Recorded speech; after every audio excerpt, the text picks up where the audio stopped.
Well,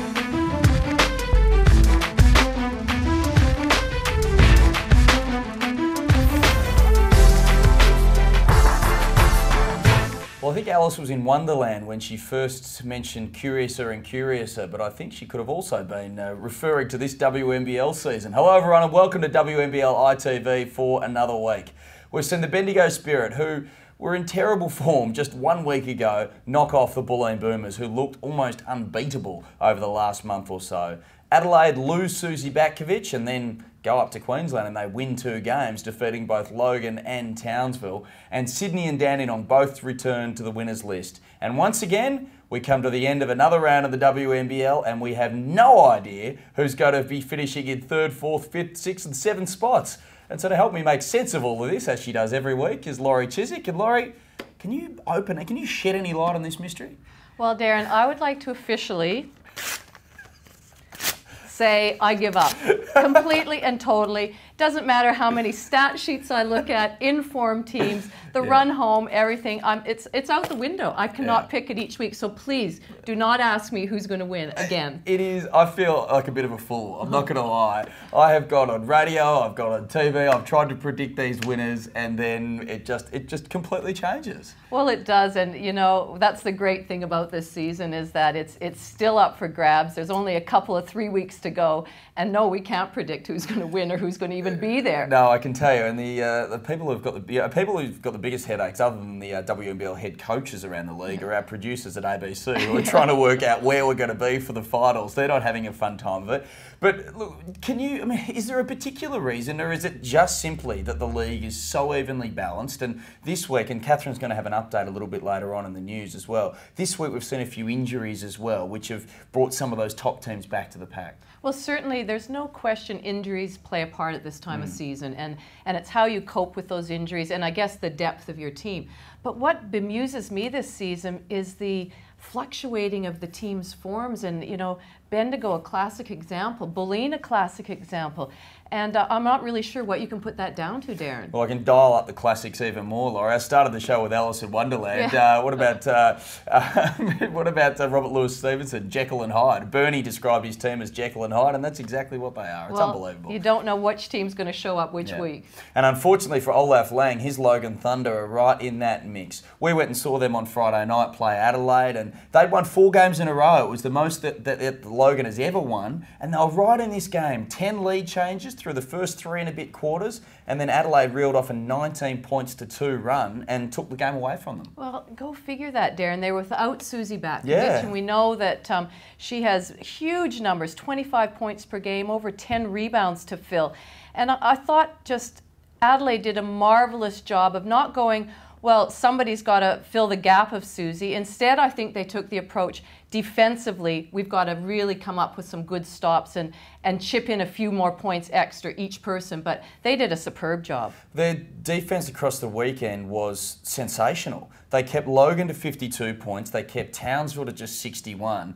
And you don't need to rack up big scores of your own to actually win. Like, they only scored 63 and 64 themselves. They average about 80 points a game. So I think you're absolutely spot on. But what really stood out for me, and we'll be hearing your interview with Jenny Screen in a couple of minutes' time, was their effort. They were just unbelievable, the way that they attacked the rebounding. They had Jenny Screen, Abby Bishop and Amy Lewis all had over 10 rebounds, and they were just so committed, Adelaide. Well, they were, and it was about the possession game for them. And I think they were a little bit embarrassed last week, the week before when they played Dandenong, and they just looked like a group on a mission to go out and show the league that even without Susie, they were still a force to be reckoned with. And absolutely sent a message. It was a wonderful win to Adelaide, and then they went and they doubled up. They went to Townsville and they beat a team that was well rested, had more to play for, had more field goal attempts, had more free throw attempts, less turnovers, and yet somehow Adelaide found a way to win. Again, I think it was that defensive effort and that intensity and just the endeavour to try and be really disruptive with Townsville. And what a last few minutes, Darren. It was unbelievable. Townsville were trailing by 12 points at the first quarter. They were able to get back and creep closer, and finally, with just about a minute or so to go, got their noses in front. But Jenny Screen, having broken her nose in the last quarter, hits a three-point shot, draws things level, and then Angela Moreno hits a three-point shot to win it. Well, I mean, you wouldn't have written that script, would you? And I think all credit to Jenny Screen. What a great weekend she had. Certainly in that Logan game, I thought she was the MVP, and you know, just her endeavor and her leadership. And the same with Townsville to you know, come out with a broken nose and go back in and shoot a 3 is extraordinary from her. Yeah, it was really a wonderful performance from Adelaide, and all credit to them. But back to the drawing board, I think, for Logan and Townsville. They've got a couple of tough weeks ahead. Well, the round kicked off on Thursday night in Sydney, Laurie, and I saw the Flames return to form. They annihilated Canberra. Canberra were pretty listless. It was Sydney's best offensive performance of the season. Belinda Snell was in rare form in the first half in particular. And I reckon that Elise Ironmonger is finally starting to take some steps. Have you been impressed with her development across the last few weeks in particular? Well, I have, Darren, because it's been slow. She didn't really feature early on when we were all about Amy Denson and Eva was in there. And she certainly has stepped into that role and produced some really good numbers and some quality minutes for Sydney. Now that she's starting in the centre position, and I think it was interesting speaking to Karen Dalton and Belinda Snell after the game, they said that well, Elise actually got a bit of a rocket at half-time with this match, and in the third quarter she came out and just dominated the middle. She had 12 points in the third quarter alone, and I suppose you'd know as a former player and coach, obviously, sometimes a young player who's relatively inexperienced just needs a real shot of confidence before they take that step. Well, they do, and you know, it's good honour for responding to a shot. Yep. You know, that shows a lot of maturity. Some younger players can sort of go into a shell when that happens, but she's obviously responded and really stepped up. And Karen Dalton would be very happy going forward, hopefully into the playoffs. Yeah, well, they're still on the cusp. We'll come to the ladder in a few minutes' time. What about Bulleen and Bendigo? I mean, I wasn't at this game. You were at this game. How do you explain it? Joe Leadham and Karen Harrington didn't play for the Boomers. Yeah, that would have made a difference, but I wouldn't have thought it would have made an 18-point difference. Well, and they knew that ahead of the game. It wasn't like one of them got injured during the game. They had prepared for them without having them for that game. They were playing for potentially having top spot. Yeah. We knew Bendigo had to play for their lives, and they did. They were great. They ran the floor. They had contributions from so many people. And we know when they make that extra pass and they execute offensively and shoot the ball well, they're just so hard to beat. But Bulleen, I just didn't think that they looked disjointed from the beginning. I used the word grumpy a few times, and they looked grumpy out there. Rachel Jerry got a technical foul early. Liz never really got going. Sammy Richards was good at some point using that high on-ball screen, looked really comfortable. But I would have thought Liz Cambage would have really, you know, it's an opportunity to step up with the game. She towers above Gab Richards. So how did they stop her? I mean, how did they stop Liz? She only had 10 points and 10 rebounds. Well, I didn't think they actually looked inside probably enough. I think they were 1 from 18 or 19 from the three-point line. Yeah, that's right. And, you know, a couple of times they did feed it in. It looked to me like it was an easy basket. Bendigo did a good job of doubling and tripling Liz when she did get the ball. But, yeah, it just wasn't a good team effort by Bulleen at all. Oh, well, plenty to work on for them as well, as I say, after they looked unbeatable for a few weeks. But they still do have a chance to finish on top. But once again, who knows? Laurie's already ripped up her piece of paper. The last match of this round was on Sunday with the RAS hosting the Dandenong Rangers. And in the end, Dandenong dominated the RAS. You would expect that at this time of the year, Laurie. But look, still, AIS still had more field goal attempts, and they beat Dandenong on the rebounds. And whilst the scoreline looks pretty comfortable, there's still a bit of work to be done for Mark Wright. Oh, absolutely, there always is. But I'm sure you look at that amount scored. He could have been tweaking his offenses and got a good result, trying different combinations.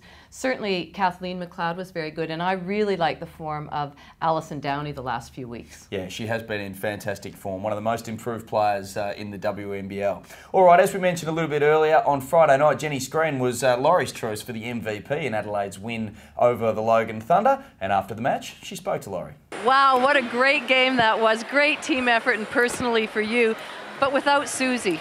Yeah, I mean, every team has adversity, and we've challenged that this week. We had a pretty bad loss last Saturday.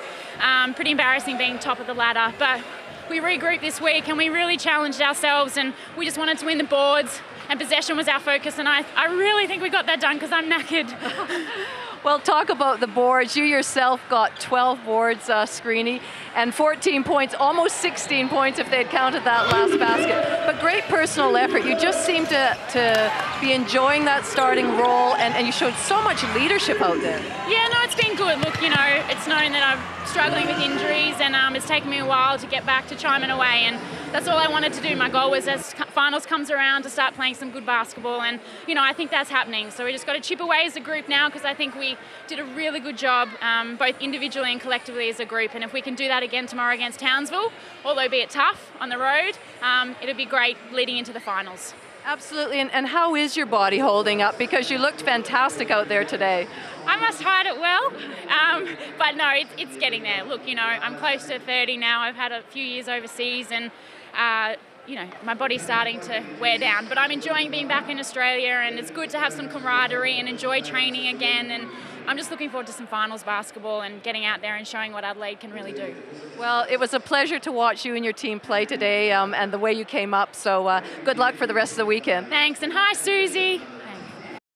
Yeah, congratulations to Jenny Screen. She was fantastic right across the weekend, and certainly was the star on Friday night as Adelaide beat Logan. And then, of course, as we said, they went up to Townsville and they secured 2 thrilling victories over the weekend. All right, now it's time for a very special guest I need to welcome here on WNBL iTV. Basketball Australia has formed a relationship with Ovarian Cancer Australia, and they're supporting Ovarian Cancer Awareness Month, and it's a campaign that's lasting right through the month of February. So now I'd like to welcome to our program Dorinda Leader, who is an ambassador for Ovarian Cancer Australia and also a survivor of the disease. Dorinda, welcome. Thank you. It's a pleasure to have you here. Maybe we'll start by, if you could just tell us a little bit about this month and what is, I suppose, Ovarian Cancer Australia is hoping to achieve. Okay, well, the month of February predominantly is Ovarian Cancer Awareness Month. So what we do for the month of February is promote awareness of the disease. And so throughout the month of February, you'll notice that there's quite a lot of campaigns that go on. And what we do is we do promote teal afternoon teas, where people get together. Sorry, they're called afternoon teals, aren't they? I mean, there's a sort of a bit of a wordplay there as well. It's tea with an L on the end, so that's correct. Yeah, and so who can host these afternoon teals? Anyone can, and they can register online at ovariancancer.net.au and just register their interest, and obviously any further particulars are listed there on the website. All right, and we're both displaying these teal ribbons. That's correct. There's actually Teal Ribbon Day coming up towards the end of February. Yes, so on the 29th of February is Teal Ribbon Day, and we ask everyone to purchase a teal ribbon and wear it and promote ovarian cancer awareness. Now, what can you tell us? Obviously, you know, as I mentioned, you're a survivor of the disease, and you know, I guess what's been your experience and your background as far as your knowledge about the disease and the risk factors and all those sorts of things? Okay, well, I was 35 when I was diagnosed with ovarian cancer.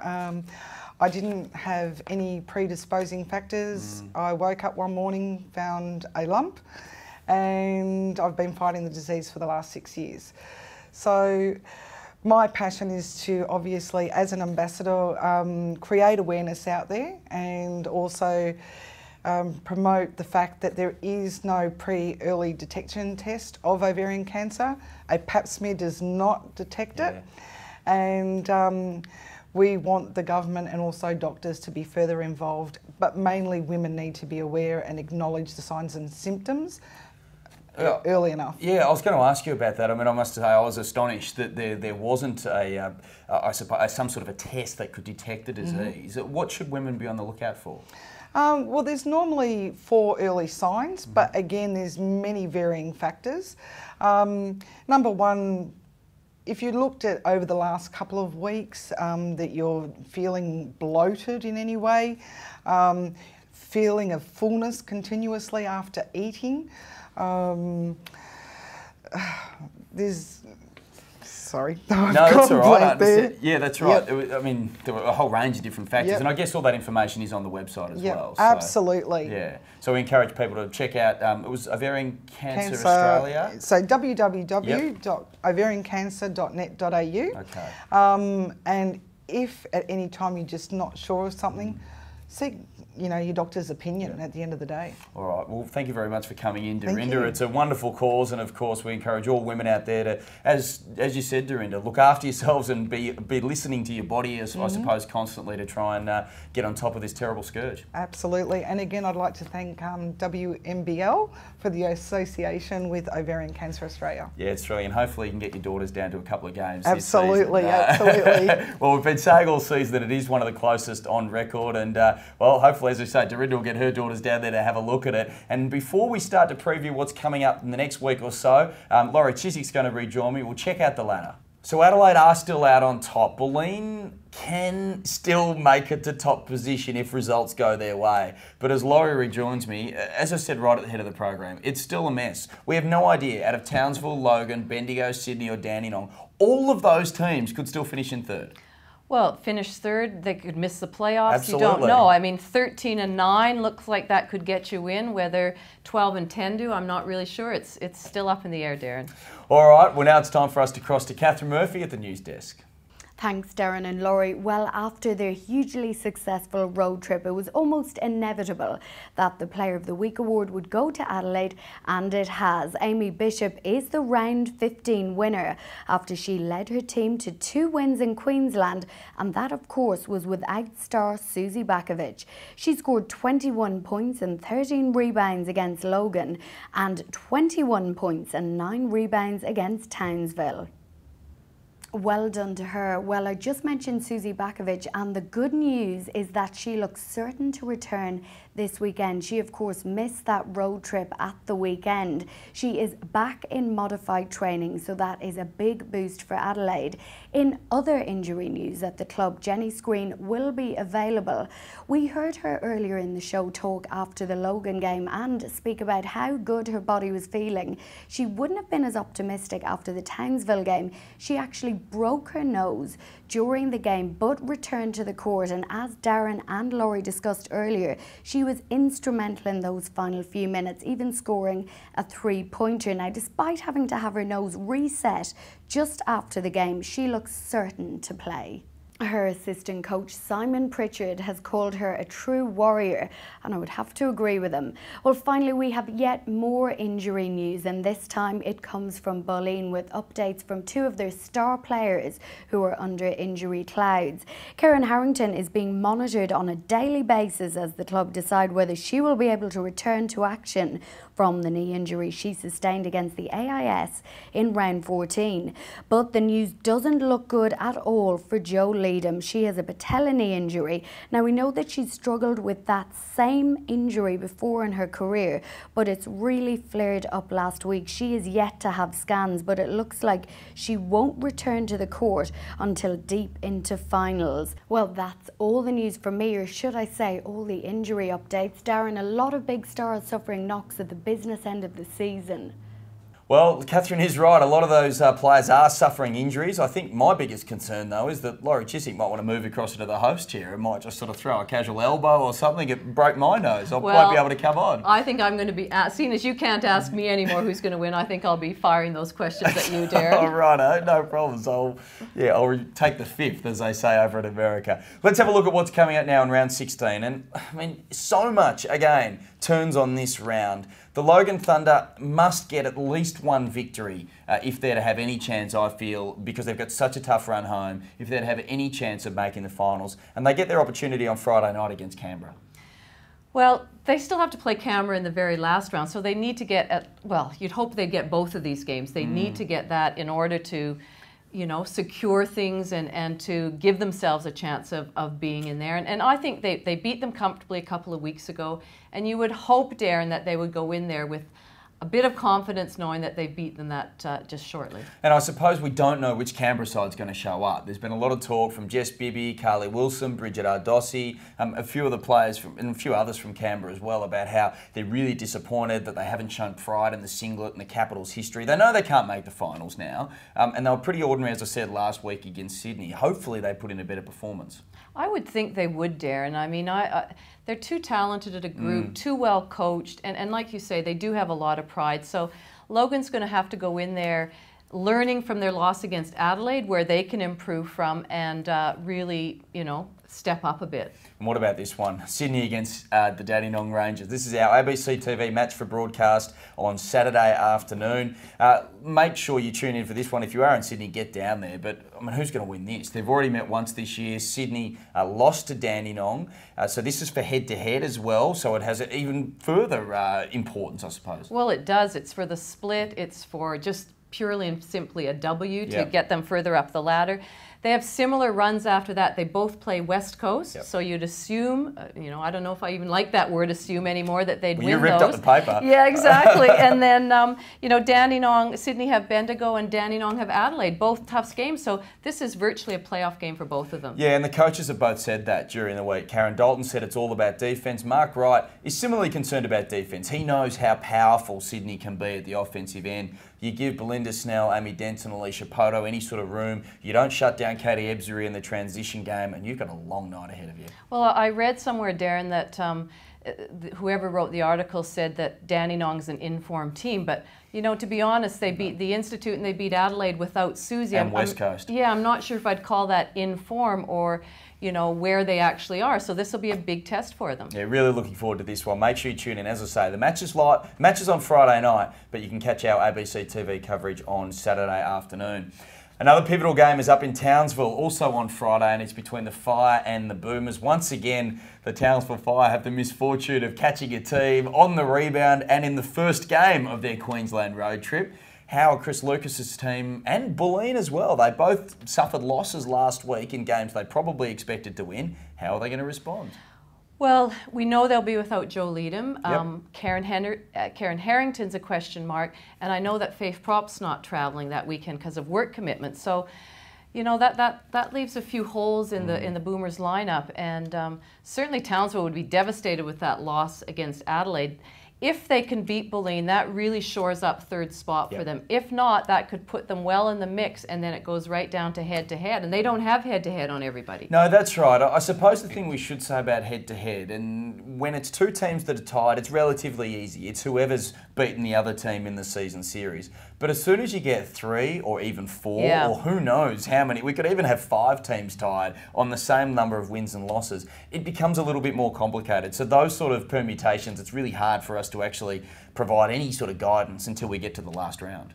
But it's okay, because I've ripped all that up, so I'm not even thinking about that, Darren. Absolutely. In the Northern Territory, actually in Alice Springs, the West Coast Waves and the AIS are playing for pride. They've already met once this season, and West Coast defeated the AIS in the ACT by 22 points. We read this week, Laurie, that Dave Herbert's coaching position at West Coast is being advertised. Dave's being encouraged to reapply for the role if he wants to do that. He's basically taking on the Waves almost as a side job to his main job, which is as the high performance coordinator for Basketball Western Australia. How do you think the Waves' progress has been over the last couple of years? Well, I think it fluctuates depending totally on the personnel that you're able to attract. Certainly last year with Tully Bevilacqua being there, they had a good season. This year there were signs that they were having going to have a good season with an import, and then she got hurt. Yeah, so she went home. So it's been a battle this year, but certainly their last win against Bendigo will boost them, and if they can win, up in Alice against the AIS, that would be a good tick beside Dave Herbert's name. Absolutely. Hopefully there's a great crowd out there on Saturday night. Well, the Bendigo Spirit have come up short against the Adelaide Lightning twice this season already. The Lightning will go into this game with some confidence, knowing that obviously they've had those 2 wins, but also the fact that last week they won the second game of a road double. Can they do it 2 weeks in a row? Well, I think they are just nothing but class. I think after those 2 wins up in Queensland. Bendigo, well, who knows? Exactly. If they're favoured, they won't win. It's who's going to come to play, and you'd think they were because they're right in the mix. They haven't even got a spot secured, but I don't know. No, absolutely. What about totally Logan? Honest. All right, what about Logan and Bulleen, the last game for this pivotal round? Again, if Logan defeat Canberra on Friday night, then this match is still important, but it's a little bit less important. But the other thing I find remarkable about all of this is how can these 2 teams be only playing for the first time in round 16? I know. Both of them have a game Friday night, and this game is not till Sunday, so they both have that day's rest. Logan are at home. you know, I'm just trying to think of reasons to win. Both need to win. Logan probably more than Bulleen, but we've seen that in the past. Teams that really have to, you know, are desperate, haven't come up with the goods. No, that's right. But the game style here, like Logan, to me, seemed to be a bit confused at times about what kind of style they're trying to run. If they're trying to run a half-court game or a transition game. Seems to me they've got more the players to run a transition game, but they often get stuck in these low-scoring slogfests. Well, certainly having Renee Camino that can just fly the lanes. I thought last week Abby Bishop sort of got into Kayla Francis's head a little bit, so I hope she can turn that around and really have a contest against Liz Cambage.